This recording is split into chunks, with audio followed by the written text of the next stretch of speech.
Hi friends, வணக்கம். லேட்டஸ்ட்டாக ஒரு இன்ஃபர்மேஷன் தெரிய வந்திருக்கு. ஸோ இது எல்லாத்துக்கும் சொல்லிட்டோம்னா நீங்களும் கேர்ஃபுல்லாக இருப்பீங்க அப்படிங்கிறதுக்காக தான் இந்த வீடியோ. சிஆர்இ 2024ல் nursing and paramedical vacancies, ESIC and AIIMS இன்னும் 2-3 ஹாஸ்பிட்டலோட இன்க்ளூடிங் வந்து உங்களுக்கு வந்து எக்ஸாம் கண்டக்ட் பண்ணுறாங்க. அதுக்கான டீட்டெயில் வந்து ரிலீஸ் பண்ணியிருந்தாங்க. இந்த டீட்டெயிலில் உங்களோட அப்ளிகேஷன் வந்து எலிஜிபிளா இல்லையா, அக்செப்டபிள் இல்லையா, நீங்கள் வந்து டிஸ்குவாலிஃபை ஆகிட்டீங்களா, ரிஜெக்ட் ஆகிடுச்சா, என்ன காரணம் அப்படிங்கிறத வந்து அவங்க வந்து சொல்லியிருக்காங்க. இதில் வேறு ஏதாவது உங்களுக்கு ப்ராப்ளம் இருந்தது அப்படின்னா அவங்களே வந்து உங்களோட queries வந்து ரைஸ் பண்ணுறதுக்கு வந்து ஆப்ஷன் கொடுத்துருக்காங்க. உங்களோட அப்ளிகேஷன் வந்து எடிட் பண்ணுறதுக்கு ஆப்ஷன் கொடுத்துருக்காங்க. இது இல்லாமல் உங்களோட அப்ளிகேஷனை செக் பண்ணுறதுக்கு வந்து ஆப்ஷன் இருக்குது. ஸோ இது எப்படி வந்து செக் பண்ணணும்னா உங்களோட யூசர் ஐடி பாஸ்வேர்டு போயிட்டு நம்ம எப்படி செக் பண்ணணும்னு ஆல்ரெடி நம்ம வீடியோ போட்டிருக்கோம். அதில் போய் செக் பண்ணி பார்த்துக்கோங்க. இப்போ இந்த வீடியோ எதுக்குன்னு கேட்டிங்கன்னா, அப்ளிகேஷன் வந்து ஒன்லி அக்செப்டபிள் அப்படின்னு இருந்தால் மட்டும் போதாது, அக்செப்டட் அப்படின்னு மட்டும் இருந்தால் போதாது. தயவு செய்து உங்களோட அப்ளிகேஷனை செக் பண்ணுங்கள்.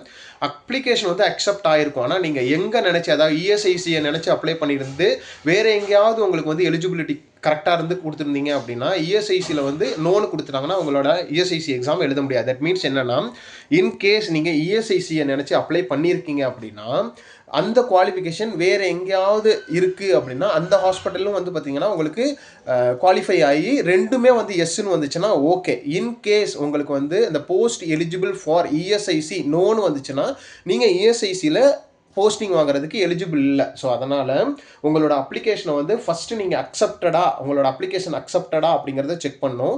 செகண்ட் திங் வந்து பார்த்தீங்கன்னா, எந்தெந்த ஹாஸ்பிட்டலுக்கு உங்களுக்கு வந்து எலிஜிபிலிட்டி இருக்குது, எந்தெந்த ஹாஸ்பிட்டலில் நீங்கள் குவாலிஃபை ஆகிருக்கீங்க, எந்தெந்த ஹாஸ்பிட்டலுக்கு நீங்கள் அப்ளை பண்ணது அக்செப்ட் ஆகிருக்கு அப்படிங்கிறத ஒரு எஸ்சின்னு கொடுத்துருப்பாங்க. ஸோ அந்த ஹாஸ்பிட்டலுக்கு தான் நீங்கள் அப்ளை பண்ணீங்களா அப்படிங்கிறத செக் பண்ணி பார்த்துக்கோங்க. எக்ஸ்ட்ரா ஹாஸ்பிட்டல்னால் நோ ப்ராப்ளம். ஆனால் உங்களுக்கு தேவையான ஹாஸ்பிட்டலுக்கு நீங்கள் எலிஜிபிள் இல்லாமல் போயிட்டீங்க அப்படின்னா தட் மீன்ஸ் என்னென்னா நீங்கள் வந்து குவாலிஃபிகேஷனை வந்து கரெக்டாக சூஸ் பண்ணல அப்படின்னு அர்த்தம். ஸோ அந்த ஹாஸ்பிட்டலுக்கு அந்த போஸ்ட்டுக்கு என்ன குவாலிஃபிகேஷன் கேட்டிருக்காங்களோ அந்த குவாலிஃபிகேஷன் நீங்கள் செக் பாக்ஸில் போய் டிக் பண்ணால் மட்டும்தான் நீங்கள் அந்த போஸ்ட்டுக்கு எஸ்ன்னு வரும். தட் மீன்ஸ் என்னென்னா, ஒரு ஹாஸ்பிட்டலுக்கு ஒரு குவாலிஃபிகேஷன் கேட்டிருக்காங்க அப்படின்னா அந்த போஸ்ட்டுக்கு என்ன குவாலிஃபிகேஷனோ அந்த குவாலிஃபிகேஷன் எல்லாத்தையும் நீங்கள் அந்த செக் பாக்ஸில் போய் டிக் பண்ணணும். அப்போ தான் நீங்கள் பர்டிகுலர் ஹாஸ்பிட்டலுக்கு நீங்கள் வந்து எலிஜிபிலிட்டி ஆவீங்க. அப்போ தான் உங்களுக்கு வந்து எலிஜிபிள் அப்படின்னு நீங்கள் வந்து எஸ்ன்னு கொடுப்பாங்க. ஸோ உங்களோட அப்ளிகேஷனில் நீங்கள் 2 விஷயத்தை செக் பண்ணணும். ஒன்று, உங்களோட அப்ளிகேஷன் வந்து அக்செப்டட் ஆயிருச்சா. ரெண்டாவது, நீங்கள் அப்ளை பண்ணது எந்தெந்த ஹாஸ்பிட்டலுக்கு வந்து எலிஜிபிள்னு இருக்குது. ஸோ நீங்கள் ஒன்று நினச்சி இஎஸ்ஐயை நினச்சி அப்ளை பண்ணிவிட்டு வேறு ஏதாவது ஹாஸ்பிட்டலுக்கு எலிஜிபிள் கொடுத்துருந்தாங்க அப்படின்னா அது வந்து உங்களுக்கு டிசப்பாயிண்டடாக ஆகிறதுக்கு வாய்ப்பு இருக்குது. இதுவே 2-3 ஹாஸ்பிட்டல் இன்க்ளூடிங் இஎஸ்ஐசியும் உங்களுக்கு வந்து எலிஜிபிள் அப்படின்னு கொடுத்தாங்கன்னா அது வேறு விஷயம். நீங்கள் இஎஸ்ஐசிக்கும் எலிஜிபிள் வருவீங்க, மற்ற 2 ஹாஸ்பிட்டலுக்கும் நீங்கள் எலிஜிபிள் வருவீங்க. ஸோ அதனால் அதை செக் பண்ணிக்கோங்க. அந்த ஃபார்மேட் எப்படி இருக்கும் அப்படிங்கிறதையும் இதில் வந்து கனெக்ட் பண்ணுறேன். ஸோ அதையும் நீங்கள் செக் பண்ணி பார்த்துக்கலாம். இந்த வீடியோ இன்ஃபர்மேட்டிவாக இருந்ததுன்னா மறக்காமல் உங்களோட ஃப்ரெண்ட்ஸ் நீங்கள் இருக்க குரூப்பில் ஷேர் பண்ணிக்கோங்க. நம்ம வீடியோவை தொடர்ந்து வாட்ச் பண்ணிக்கிட்டே இருங்க. நம்ம தொடர்ந்து சென்ட்ரல் கவர்மெண்ட்லேருந்து வர நர்சிங் அண்ட் பேராமெடிக்கல் வேகன்சிஸை பர்மனெண்ட் வேகன்சிஸும் போடுறோம்.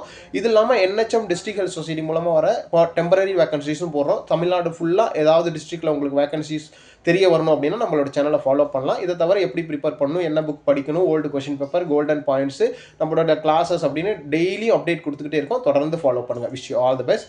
மறக்காமல் ஷேர் பண்ணிடுங்க. தேங்க்யூ.